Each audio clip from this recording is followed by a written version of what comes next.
DOS Family. S'il vous plaît, likez la vidéo. Quand vous likez une vidéo sur YouTube, YouTube répertorie la vidéo et la propose à d'autres utilisateurs. Du coup, mes vidéos sont propulsées dans les suggestions et recommandations par YouTube. Donc s'il vous plaît, likez mes vidéos, commentez-les. Surtout likez, j'insiste et je persiste. Likez même avant de regarder. Ça ne vous coûte absolument rien de liker. C'est aussi ça le soutien. Merci, et je vous aime. Communiqué de presse même est étonné.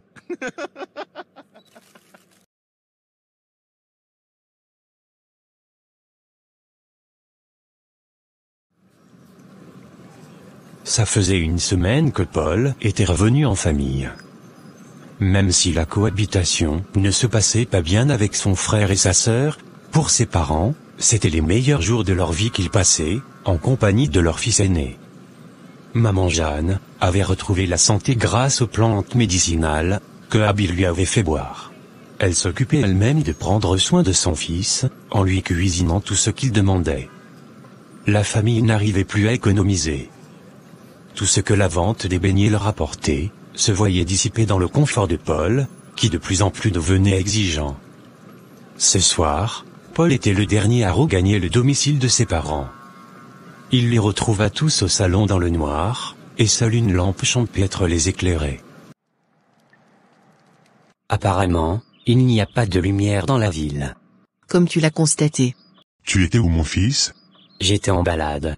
Il faut dire que ce village n'a pas changé d'un pouce. C'est incroyable comment les choses vont à reculons.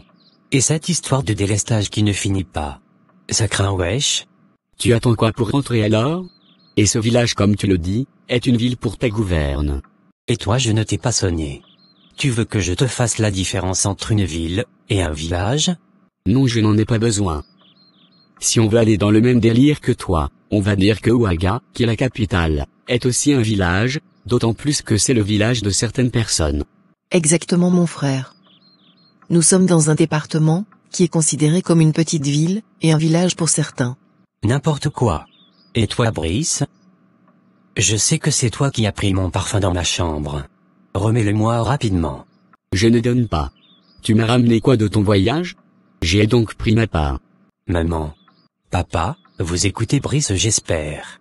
Il a pris mon parfum à mon insu, et refuse de me le remettre. Brice, remets le parfum de ton frère. Ce que tu fais là s'appelle le vol. Je dis que je ne remets pas papa. Depuis qu'il est arrivé ici, ça fait déjà une semaine, il nous a apporté quoi? Rien du tout. Il ne fait que nous faire dépenser, et nous regarde avec les yeux du maquereau. Il n'y a pas de parfum.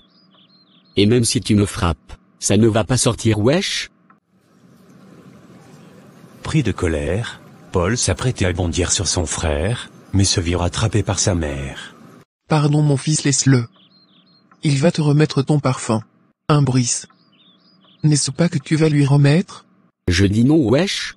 Maman, je vais taper ce petit pou. Laisse-moi faire. Il m'a déjà trop cherché. Je vais le corriger. Tu crois que tu es plus sage que qui? Tu peux berner les parents, mais pas moi.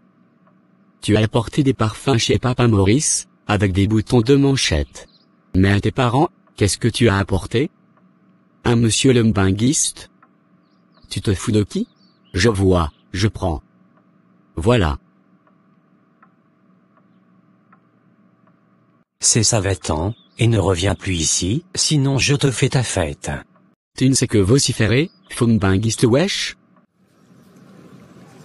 Et Paul se mit à poursuivre Brice, qui prit le marathon. Il abandonna la poursuite, et revint à la maison. Alors que ses parents étaient dépassés par le cinéma qui se déroulait chez eux, Abigail était morte de rire.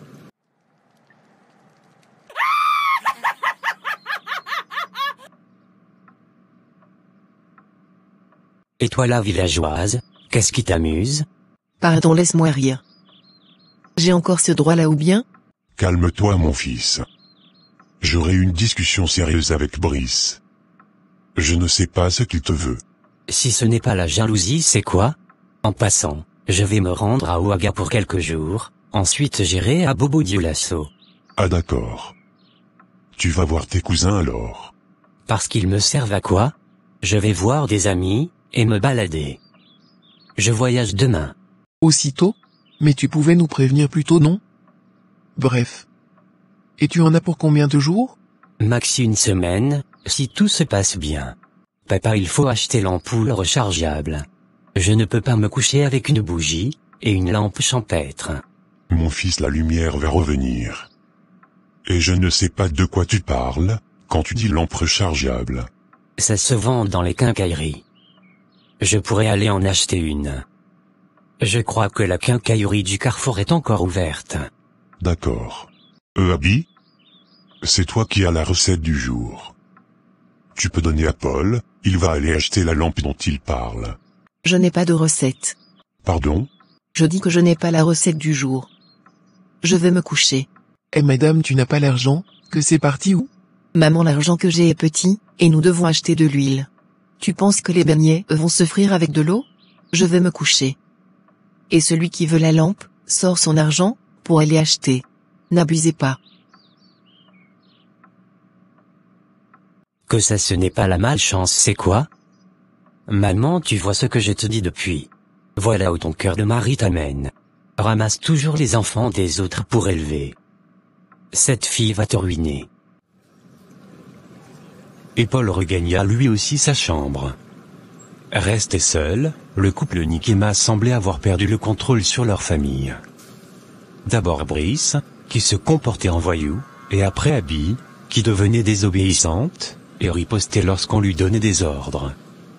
Maman Jeanne était préoccupée, par une précision que Brice avait lancée tout à l'heure, lorsqu'il se disputait avec son frère. Et elle tenta d'en savoir plus, en posant la question à son mari.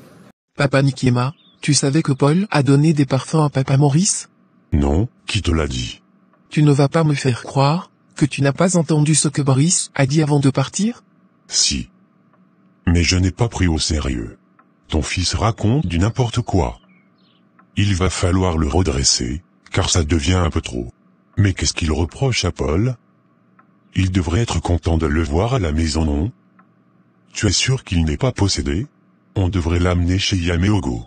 Et même Abby n'est pas en reste. Tu as vu comment elle t'a parlé? On va tout voir dans cette maison avec ses enfants. Il faut lui prendre la recette. Et ne la laisse plus garder ça. Car après ça va disparaître. On te montre la lune, tu vas voir les étoiles. Maman Jeanne resta seule au salon, à attendre que son fils rentre pour lui parler. Malheureusement, Brice était arrivé à la maison, lorsqu'elle s'était endormie.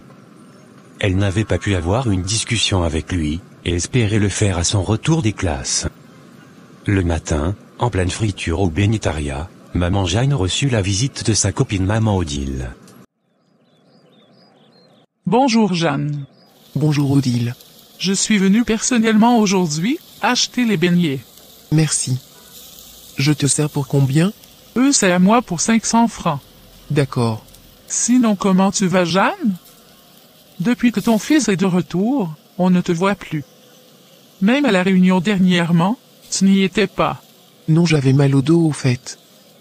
Ça n'a rien à voir avec le retour de Paul. Sinon ça va déjà mieux. Tu sens très bon ce matin-là. Ah oui. C'est ton fils qui m'a offert des parfums. Ah bon? Des parfums tu dis? Oui. Il nous a apporté 3 senteurs différentes, et des boutons de manchette en or. À Papa Maurice je te dis. Ton fils est très gentil. Waouh. Je ne le savais pas. J'imagine qu'il t'a gâté. Tu vas bientôt t'habiller, comme les grandes dames, avec les packs de valeur, les vêtements en classe, et les sacs à main de marque. Ah oui, c'est pour bientôt. Attends que je te serve ta commande.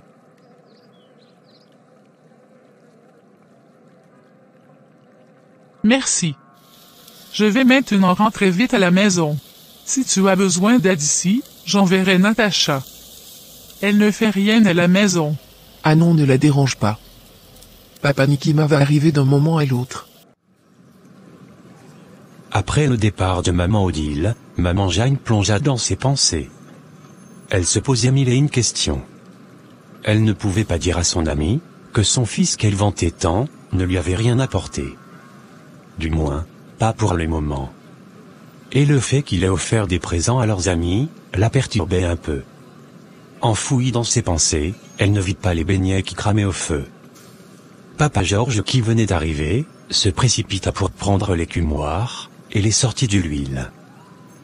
Je sais qu'il y a encore beaucoup parmi vous, qui n'ont pas encore liké notre vidéo. Alors faites-le dès maintenant.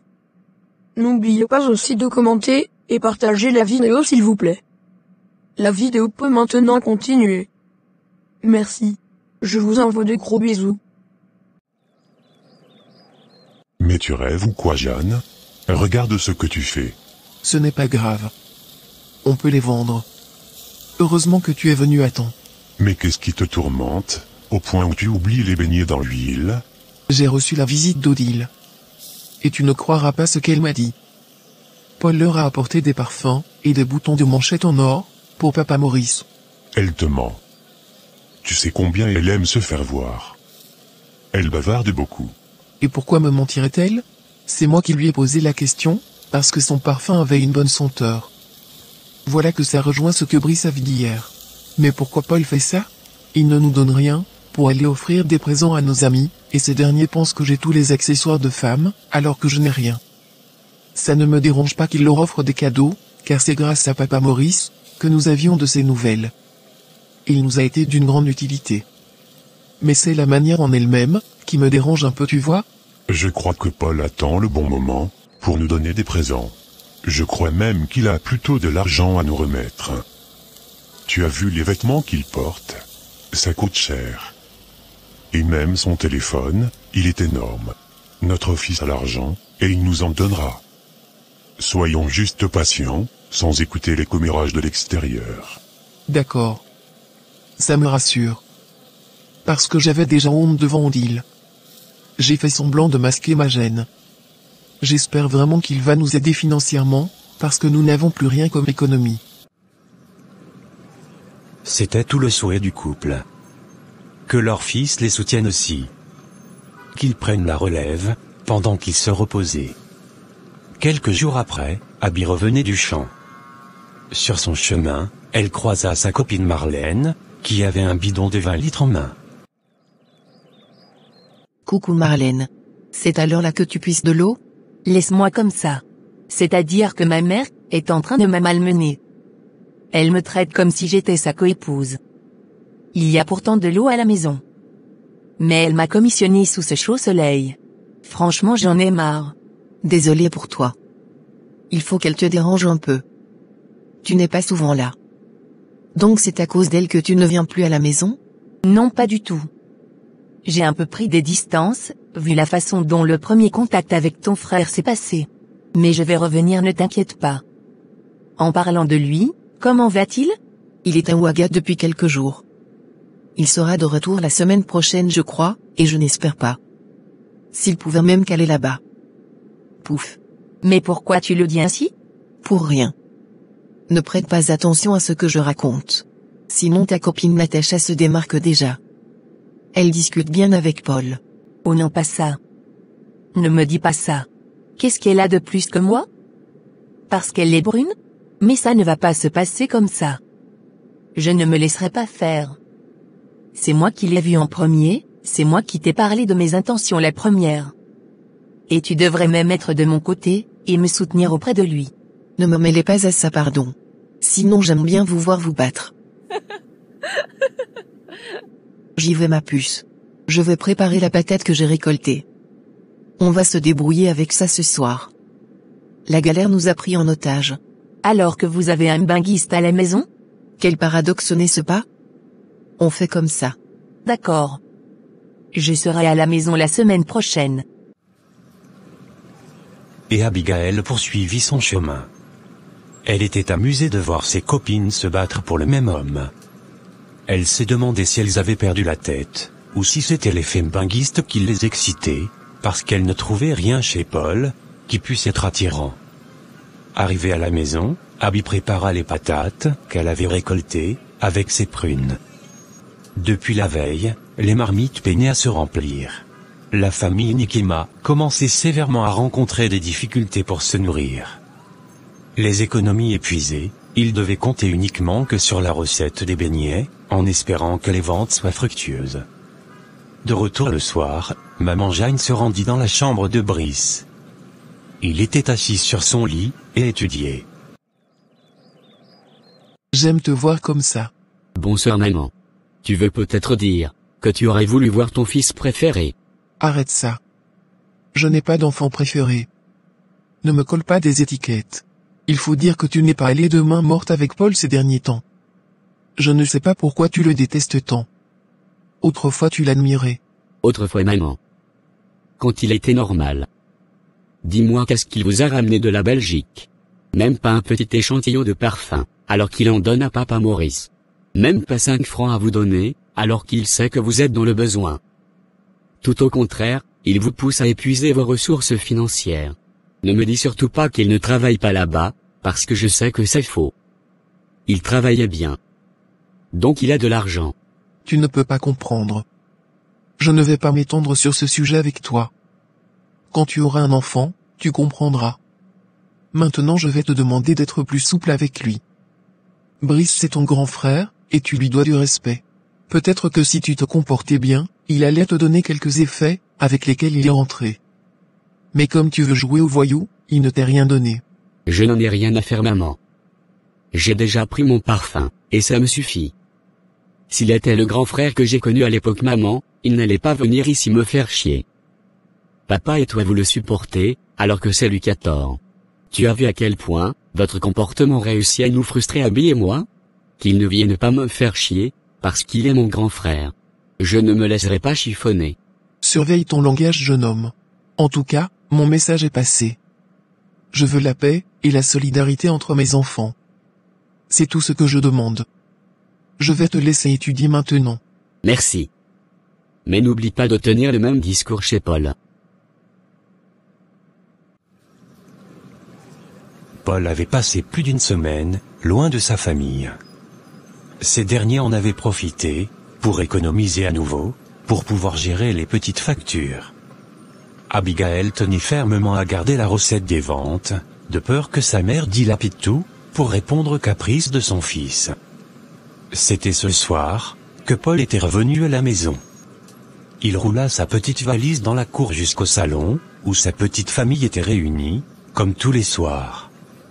Maman Jeanne, heureuse de voir son fils, se leva, et alla l'embrasser. Elle lui prit sa valise, et lui laissa place assise dans une fauteuil. Tu aurais dû nous prévenir de ton arrivée. Je t'ai pourtant appelé, mais ton téléphone ne passait pas. Tu sais très bien qu'il a un petit téléphone, qui perd le réseau. On pensait que tu allais lui offrir un nouveau. On tu a dit. Tu utilises ce pronom indéfini neutre pour toi et qui? Merci Brice, mais je n'ai pas demandé ton aide. Alors Paul, ça a été à Ouaga? As-tu pu voir tous tes amis? Oui, c'était sympa. Nous avons fait la fête et tout. Papa, tu connais le député Bayala? Oui. C'est une grande élite de cette ville Réau. Il a des entreprises beaucoup un peu partout. Tu le connais? Pas personnellement. Mais je connais son fils, son héritier. C'est mon ami. Nous avons fréquenté ensemble en Belgique. J'étais avec lui à Bobo Dioulasso. Et mon fils connaît l'héritier du député Bayala. Ah oui maman. Je ne suis pas n'importe qui. Mes amis sont des enfants de boss. Pendant que toi, tu es l'enfant d'un planteur. Je ne t'ai rien demandé Brice. Fais comme si je n'existais pas. Et j'espère pour toi que tu n'as pas ouvert ma valise, pour dérober mes affaires. Tu écoutes ça maman? Ton préféré me traite de voleur. Arrêtez. Personne ne vole chez moi. Je ne veux plus entendre d'histoire entre vous. Abby, va réchauffer le repas. Paul doit manger. Ou tu as besoin d'autre chose? Non ça va maman. J'ai déjà mangé chez papa Maurice. Pardon? Tu étais chez papa Maurice? Oui. J'y suis allé, quand je suis arrivé dans la ville. Mais pourquoi? Et pourquoi pas? Ça te dérange si je vais chez lui? Non, mais tu pouvais au moins venir d'abord à la maison, avant d'y aller. Sinon ça ne me dérange pas. Dans ce cas tant mieux. Je vais passer un coup de fil dehors. Paul se leva, et alla dans la cour, passer son coup de fil. Avoir la tête, que faisaient ses parents, ils étaient très étonnés de savoir que leur fils, au lieu de rentrer directement chez eux, alla plutôt chez leur ami. Ils se sentaient un peu froissés. Mais personne n'en parlait ouvertement. Brice quitta le salon pour l'extérieur, où il faisait les 100 pas. L'appel fini, Paul revint au salon, et s'adressa directement à sa sœur, avec un ton autoritaire. Herbie, chauffe-moi de l'eau. Je vais prendre ma douche. Et tu déposes l'eau directement aux toilettes, après l'avoir chauffée. Tu ne dis même pas s'il te plaît? Regarde à quelle heure, tu me demandes d'entrer à la cuisine chauffer l'eau. Je m'en fous de l'heure qu'il fait. J'ai besoin de mon eau aux toilettes, et que ça saute. Tu vas donc y aller toi-même chauffer, parce que je ne bouge pas d'ici. Si tu ne sais pas dire pardon, ou s'il te plaît, ne me demande plus de te rendre en service. Je ne suis pas ta bonne. Mince papa, tu écoutes comment elle me parle? Et vous êtes là, vous regardez sans rien dire? Si je suis de trop chez vous, dites-le moi, et je m'en irai. Ah non mon fils, ne dis pas ça. Tu as ta place ici, plus que quiconque. Abigail, lève-toi, tu vas faire ce que ton frère a demandé. Et que ça soit la dernière fois que tu lui désobéisses. Papa, même à toi, je te dis que je n'y vais pas. Tant que ce garçon n'apprend pas que le respect est mutuel, qui ne me demande plus un service. D'ailleurs c'est toujours lui, qui raconte partout que je ne sers à rien. Alors pourquoi me demande-t-il un service? Abby, je vais te frapper si tu continues à tenir tête. Non mais on est où là? C'est toi Jeanne qui l'encourage à ne manquer de respect dans cette maison. J'en ai marre là. Si tu ne veux pas te plier, tu sors de ma maison. Personne ne va sortir d'ici. Paul apprend à demander un service. Tu ne t'adresses pas à ta boniche. C'est ta sœur. Tu peux au moins être respectueux. Je vais moi-même chauffer ton eau. Ce n'est pas un problème. Ce n'est pas normal qu'on ait une grande fille à la maison, et que ce soit toi qui vas encore te fatiguer dans les petites tâches. Quand je vais me fâcher, je prendrai une décision drastique dans cette maison, et personne ne pourra me traiter de méchant. Vous êtes tous prévenus. Georges, calme-toi. Il n'y a pas de raison de t'emporter pour si peu. Maman Jeanne alluma la lampe torche, et s'en alla à la cuisine dehors, pour allumer le feu de bois, et chauffer de l'eau pour son fils. Lorsqu'elle finit, elle déposa son seau d'eau aux toilettes, et lui laissa la lampe. Profitant de l'absence de son mari, qui était rentré dans la chambre, maman Jeanne tint à discuter avec Abby, restée seule au salon. Tu peux me dire quel est ton problème, Abby? Pourquoi tu veux tenter ton père? Est-ce que tu sais qu'il peut te mettre à la porte? On te demande un petit service, tu t'enflammes. Je n'aime pas ça. Je suis encore la seule à te soutenir dans cette maison. Alors ne me fais pas changer de côté. Maman, je suis désolée, mais il y a des limites à tout. Tu as écouté comment Paul m'a parlé? Si c'était Brice qui me parlait avec autant de zèle, tu allais le réprimander. Mais comme c'est Paul, tu applaudis sa bêtise. C'est incroyable comment tu changes. Tu parles de changer de côté? Eh bien sache que tu l'as déjà fait. Bonne nuit maman.